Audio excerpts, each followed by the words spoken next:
जय महाकाल। नमस्कार दोस्तों, मेरे YouTube चैनल आल्मिक से ज्ञान सर आपका स्वागत है। दोस्तों, आशा करता आप सब लोग अच्छे होंगे, आपके घर परिवार में हमेशा खुशी मंगल बनी रहे।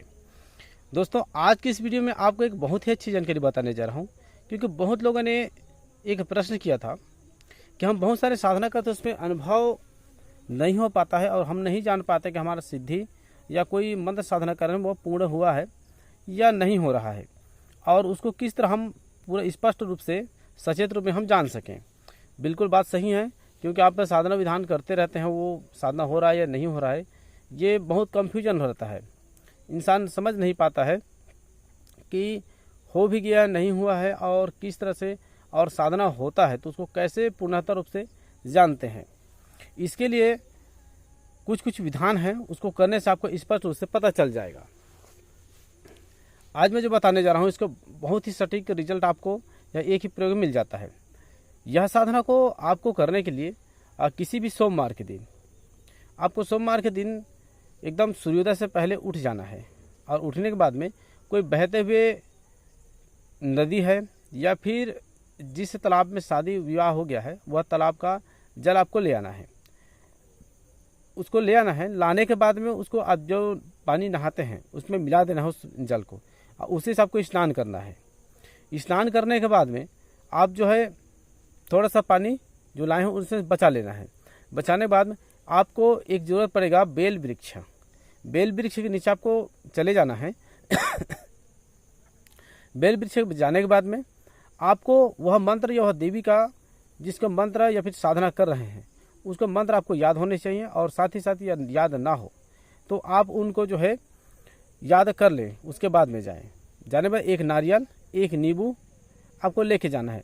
अगरबत्ती, बंगला पत्ता, लौंग, इलायची, और इसमें दशांश धूप या फिर लोभान का धूप या फिर सराय का धूप कोई भी एक ले जाना है, और आग जला कर वहाँ के पूजन करें। यहाँ पर क्या आपको सोमवार के दिन, रविवार और सोमवार के मध्य में आपको जाना है। इसको 2 दिन उस दिन होना चाहिए।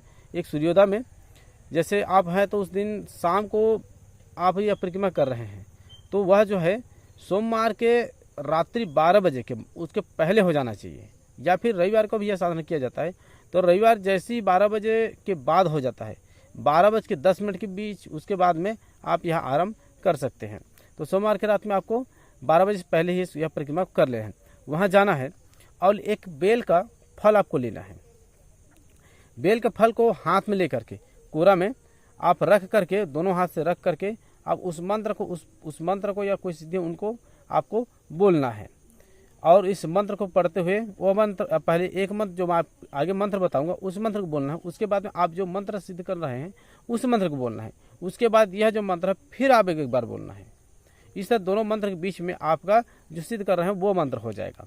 उसके बाद करने के बाद में उस बेल को दोनों हाथ से पकड़ करके पीछे आपको इस तरह से छोड़ देना है और चले आना है। इसके यह प्रयोग करने के बाद में आपको जो मंत्र है वह जो सिद्ध है, कौन सी देवी है, आपको सटीक रूप से स्वप्न के माध्यम से पता चल जाएगा। यह पहला विधि।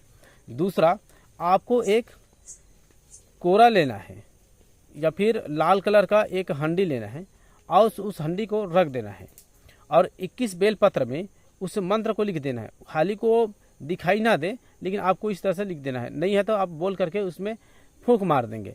इसी तरह से 21 बार मंत्र पढ़कर उस मटका में डाल देना है। अब उस मटका को बेल वृक्ष के नीचे में उसको गाड़ देना और एक दीपक जला करके आ जाना है। इससे होगा कोई भी देवी शक्ति जो साधना कर रहे हैं या मंत्र अधिष्ठाती देवी है उस मंत्र का, वह जो आपको संकेत करेगा कि मंत्र सिद्ध हो गया। इस तरह से किया जाता है। बहुत लोगों को स्पष्ट रूप से वो बताने लग जाएगा यह साधना इस तरह से करते हैं। इसका विधान ये है, क्योंकि गुरु जी ने इसको बताया था कि यदि हम आप ना रहें या कैसे हम कैसे जानेंगे, तो यह विधान बताया गया था। यह हो गया दूसरा विधान। तीसरा, जब भी कोई साधना या अनुभव कर, मंत्र साधना कर रहे हैं, अनुभव नहीं है, किसी तरह पता नहीं, आपने कर लिए, तब आपको एक कमल का पत्ता होता है, कमल फूल होता है, उसके जो पत्ता में आपको थोड़ा सा वो पत्ता लेना है और आपको उस नदी में चले जाना है। ठीक है। इसका पहले विधान, सबसे पहले आपको क्या करना है, खीर बना लेना है। खीर बनाने के बाद में आपको उस खीर को लेकर चले जाना है। 5 अगरबत्ती वहाँ जला देना है, गंगा मैया को प्रणाम कर लेना है, और जहाँ पे तालाब में, जिस तालाब में कमल का फूल हो, चाहे लाल हो या सफ़ेद, कोई उससे कोई मतलब नहीं है, वहाँ फूल है वहाँ रखना है, और वहाँ चले जाना है। एक नारियल रख देना है, अगरबत्ती जला देना है। उसके बाद उस जल में उसमें प्रवेश कर लेना है। उसके बाद उस खीर को उसके ऊपर में रखना है और आपको बिना हाथ छुए आपको मुंह में खाना है। 3 बार आपको खाना है। और उसके बाद हे माता रानी, हे सरस्वती माता, हे गंगे मैया, इससे इस कमल के वृक्ष जो भी देवी देता हो वो कृपा कर मेरे मंत्र को सिद्ध कीजिए। अब मुझे अनुभव नहीं हो रहा तो अनुभव मेरे को बताइए। इस तरह आपको बोलना है और वो खीर 3 बार 3 निवाला खा करके आपको चले आना है। बस इतना करना है। इसका एक विधान और है, आप यदि कोई मंत्र अनुभव नहीं हो रहा है तो उस मंत्र को जब आप स्टार्ट करते हैं किसी भी शनिवार, मंगलवार या कोई शुभ दिन में, तो उस दिन सबसे पहले धरती माता को प्रणाम करें, उसके माता पिता फिर गुरु गोविंद को प्रणाम करें और कहें कि जब तक ये साधना होता है आप मेरे पर कृपा कीजिए। इस आपको बोलना है। बोलने के बाद में उस मंत्र को निरंतर आप जाप करते रहिएगा जब तक आपका साधना चलता हो, चाहे किसी भी अवस्था में हो। अब वो मंत्र जाप स्मरण आपके दिमाग में होना चाहिए। इससे होगा जब भी आप साधना विधान में जाएंगे तो उसका अधिष्ठात्री देवी देवता आपसे संपर्क करेंगे। दोस्तों, यह जानकारी आपको अच्छा लगे तो लाइक जरूर कर दीजिए, क्योंकि बहुत लोग हैं जानकारी लेते हैं लेकिन लाइक नहीं करते हैं। ठीक है, तो आप लोग लाइक कर दीजिएगा। और यदि आप चैनल में नए हैं तो चैनल को सब्सक्राइब करके बगल बेल आइकन को प्रेस करके सेलेक्ट जरूर कर लीजिएगा, ताकि आने वाले वीडियो की आप नोटिफिकेशन आपके पास में पहुँच सके। अब मैं चलो बता देता हूँ वह मंत्र कौन सा है। मंत्र इस प्रकार है, शिव शिव महाशिव अघोरनाथ चलो शक्ति, दिया जलाए आदि शक्ति महामाया दे हमको वरदान, रिद्धि सिद्धि से करो प्रकाश, दुहाई गुरु धनी तर के, जाग जा चेत संभाल के।